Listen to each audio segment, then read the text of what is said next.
مشاهدينا الكرام، السلام عليكم ورحمة الله تعالى وبركاته. أحييكم من الفضائية الإريترية وأقدم لحضراتكم نشرة الأخبار والمستهلك المعتاد بأهم وأبرز ما جاء فيها.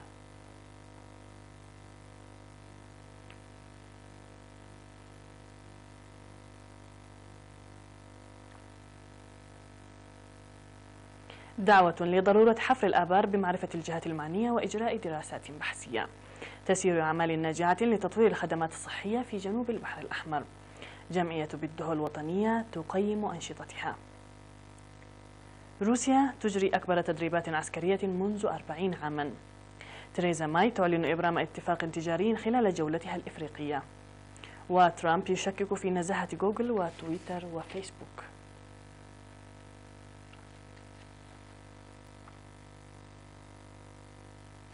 من العناوين إلى التفاصيل، أهلا بكم. دعت وزارة الأراضي والمياه والبيئة لحفر الآبار بمعرفة الجهات المعنية وإجراء البحوث والدراسات. وفي التوضيح الذي أدلت به الوزارة بأنها تتخذ في بعض الأحيان والأماكن خطوات لدفن الآبار لكونها تخالف إعلان قانون المياه رقم 162 لعام 2010، مشيرا إلى أن الوزارة تتخذ هذه الخطوات للحد من الجوانب السلبية والأضرار التي تنتج عن حفر الآبار بمبادرة ذاتية دون علم الجهات المعنية. وأشار إلى أن حفر الآبار يعني الاستفادة المثلى من المياه الجوفية، موضحا بأن ووضعا في الاعتبار كمية المياه المتوفرة ومقياس ونوعيات المياه والأولويات وبعد الآبار وغيرها من العناصر، ينبغي التفاهم والتفاكر مع الجهات المعنية من أجل الحد من هدر الطاقة العضلية والمالية، إضافة إلى الخطوات القانونية المتخذة. وذكر بأن إعلان إريتريا للمياه ينص بأن الثروة المائية تخص الجميع، إلا أن الاستفادة منها تؤخذ بعين الاعتبار وتتطلب إدارتها إدارة منسقة وآمنة. وأوضح المدير العام لقسم الثروة المائية في الوزارة سيد مبرهت إياسو بأن الوزارة تفتح الباب أمام الاستفادة للأغراض المنزلية الأولية، وتقوم برعاية وعناية لازمة للثروة المائية من التلوث وتدني مستواها.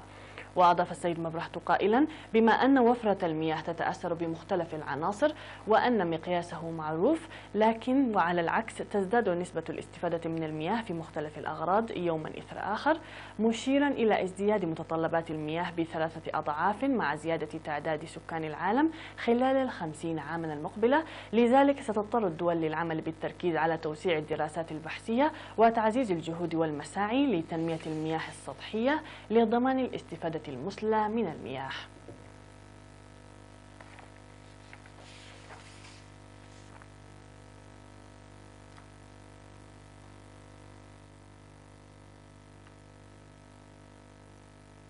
أوضح في الاجتماع التقييمي الذي نظم في مدينة عصب تسيير مهام ناجعة في توسيع المؤسسات الصحية واكتمال المتطلبات الرئيسية في إقليم جنوب البحر الأحمر. وفي الاجتماع الذي نظم في 24 من أغسطس الجاري شارك فيه مسؤولو هيئات الأقسام بإدارة الإقليم والمهنيين الصحيين. قدمت تقارير حول انتشار وكفاءة الخدمات الصحية وحملات التوعية الجارية لرفع وعي الشعب ونتائجه وتطوير الكادر الصحي، إضافة إلى توفير مستلزمات صحية والمهامات الجارية للسيطرة ومكافحة الأمراض المعدية ونتائجها. كما ذكر في التقرير المقدم بأن الفحص الطبي للحوامل وتطعيم الأطفال يسير بخطى ثابتة وناجحة، إلا أن وضع الحوامل في المؤسسات الصحية لم يحقق النتائج المطلوبة. وأوضح الدفع بقوة للفحوصات الطبية الجارية طوعية وكذلك للحوامل.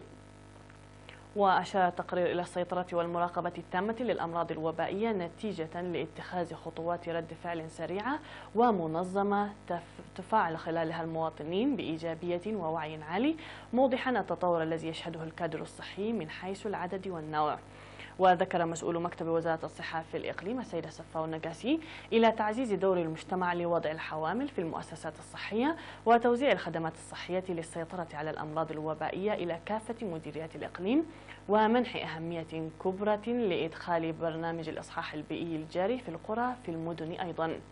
من جانبه أوصى حاكم الإقليم السفير محمد سعيد منتاي لتنظيم حملات توعية مكثفة بصورة منتظمة للشعب من أجل إنجاح سياسة الوقاية خير من العلاج، مؤكدا جاهزية إدارته وأعضائها لمواصلة تعاونهم. هذا ويوجد في إقليم جنوب البحر الأحمر مستشفى المرجعي و15 مؤسسة صحية.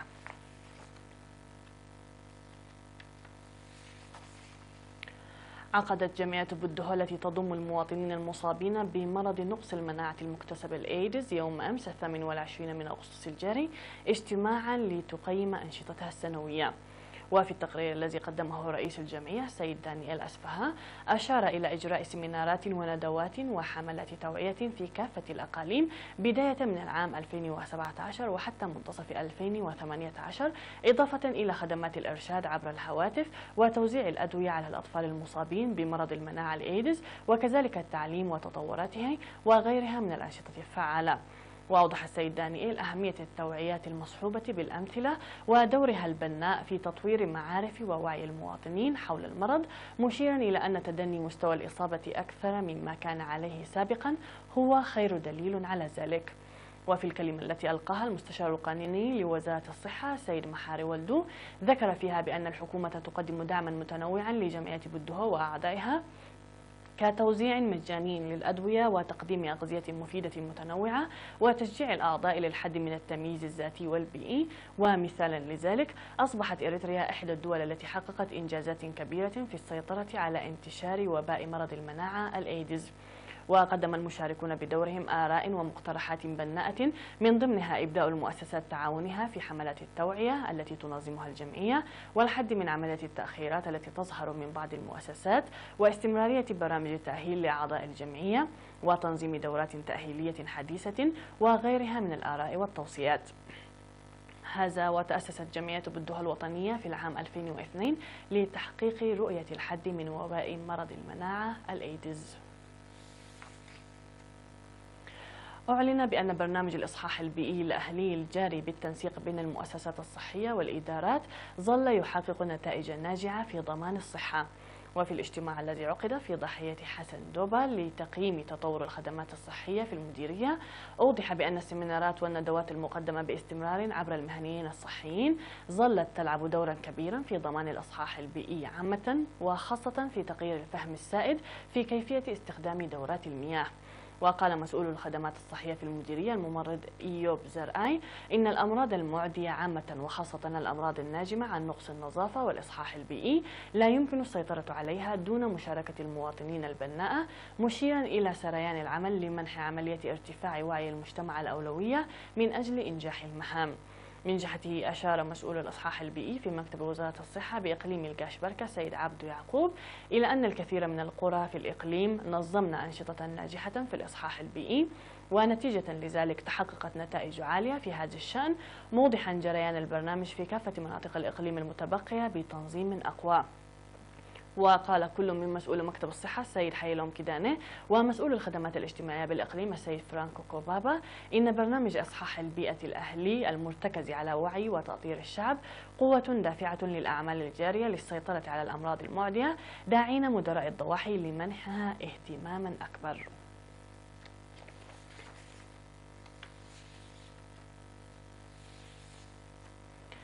تسببت الأمطار غير العادية المصحوبة بالعواصف التي هطلت في 26 من أغسطس الجاري أضرارا في المنازل بمديرية جندع.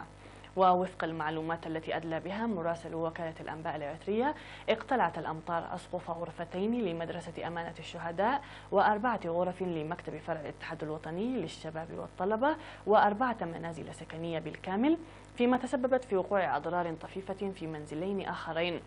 في غضون ذلك أشارت المعلومات الواردة بأن الأمطار المصحوبة بالعواصف اقتلعت في مديرية قارورة أسقف 6 منازل سكنية و3 غرف وعيادة بمهممه بشكل كامل، وتسببت في انهيار سور العيادة بطول 200 متر.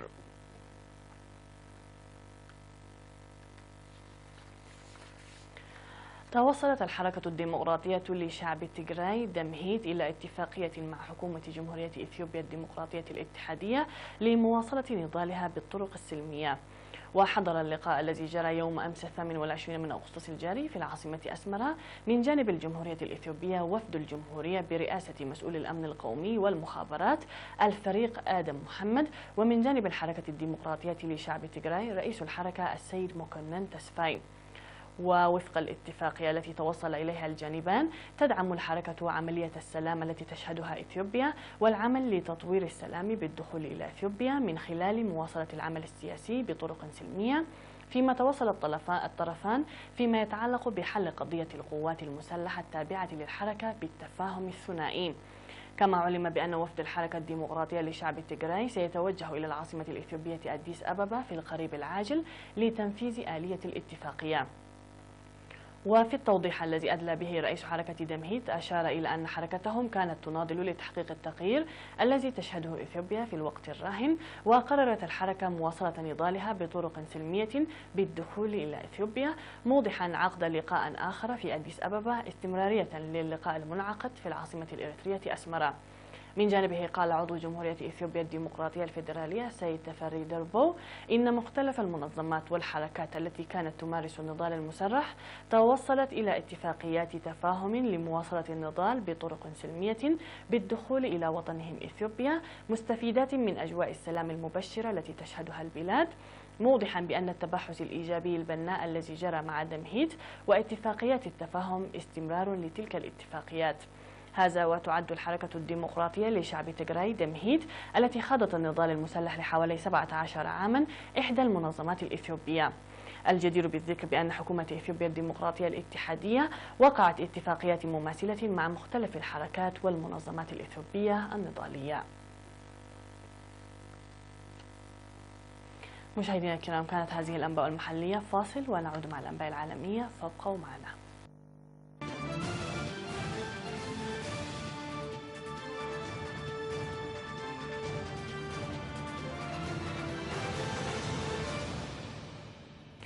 في الأنباء العالمية، قال وزير الدفاع الروسي سيرجيو شويغو إن بلاده ستجري الشهر القادم أكبر تدريبات عسكرية منذ نحو 40 عاما بمشاركة من جيشي الصين ومنغوليا.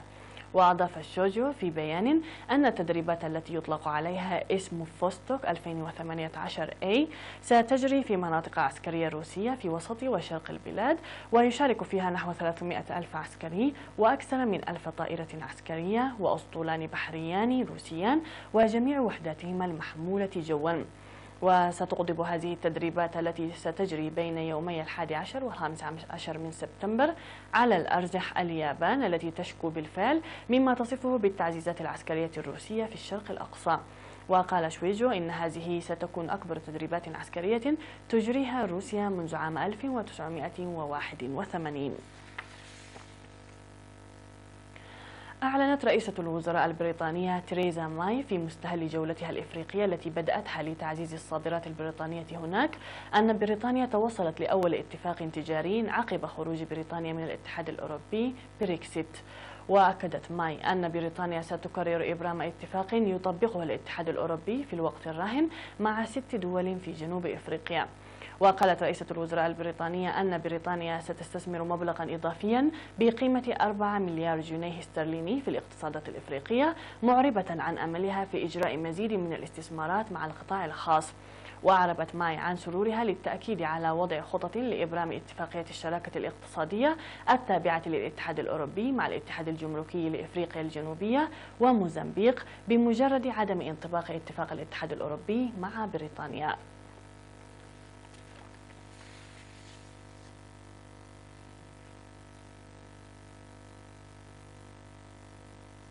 وجه الرئيس الأمريكي دونالد ترامب تحذيرا إلى المسؤولين عن جوجل وتويتر وفيسبوك عمالقة الإنترنت الذين يتهمهم بالانحياز ضده، داعيا إياهم إلى أن يكونوا حذرين. وقال ترامب في تصريح أدلى به في المكتب البيضاوي بالبيت الأبيض إن جوجل وتويتر وفيسبوك تسير حقا في منطقة مضطربة للغاية وعليها أن تكون حذرة. وبعد ساعات قال لاري كودلو كبير المستشارين الاقتصاديين للرئيس إن البيت الأبيض يدرس ما إذا كان يجب أن تخضع عمليات بحث جوجل لبعض التنظيم الحكومي.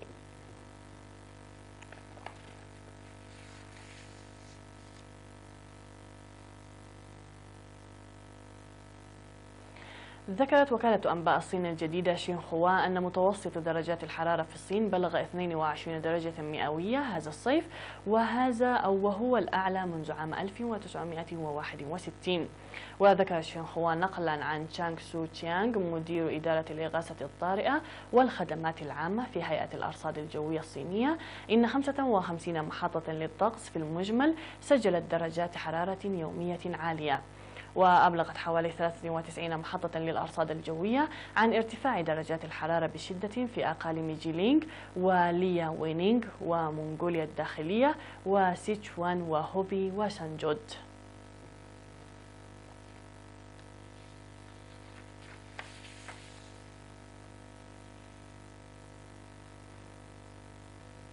نهاية النشرة مشاهدينا الكرام، شكرا لكم على حسن المتابعة، تحية لكم أينما كنتم، إلى اللقاء.